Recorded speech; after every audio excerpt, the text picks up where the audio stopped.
خلي نشوف هنا الأجواء العراقية البغدادية، ونسأل بعض الناس، بعض الأشخاص اللي يتواجدون في هذا المكان الأنيق واللطيف، ونشوف انطباعهم وحياتهم، وأيضا الأشياء اللي هم يقدرون يوضحون لنا إياها من المجتمع العراقي والمجتمع البغدادي خاصة. إذا يقبلون نصور وياهم. السلام عليكم. شلونكم شباب؟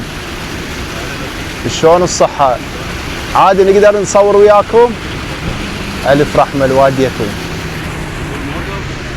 بكيفكم توقفون تقعدون؟ احنا يما ابو حسون. يما ابو حسون اخوي العزيز ابو حسون الذهب. اهلا وسهلا. الله يسلمك. احنا نريد نشوف المجتمع العراقي من الداخل. يعني انتم شباب ما شاء الله عليكم، اصدقاء صح؟ صح.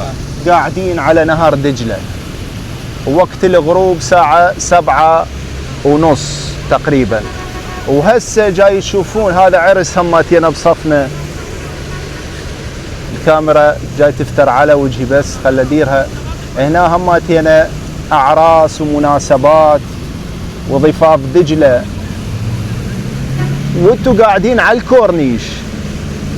اريد منكم شغلة واحدة، نحكي بصراحة. والله العظيم يعني احلى شيء صراحة. اي والله.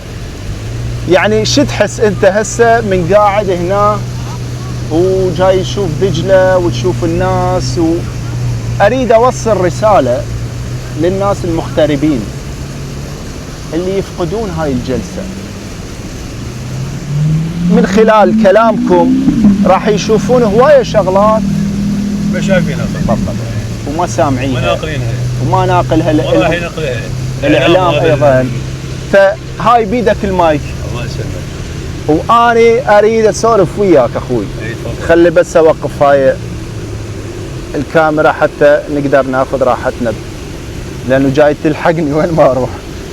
هي نظامها هيك.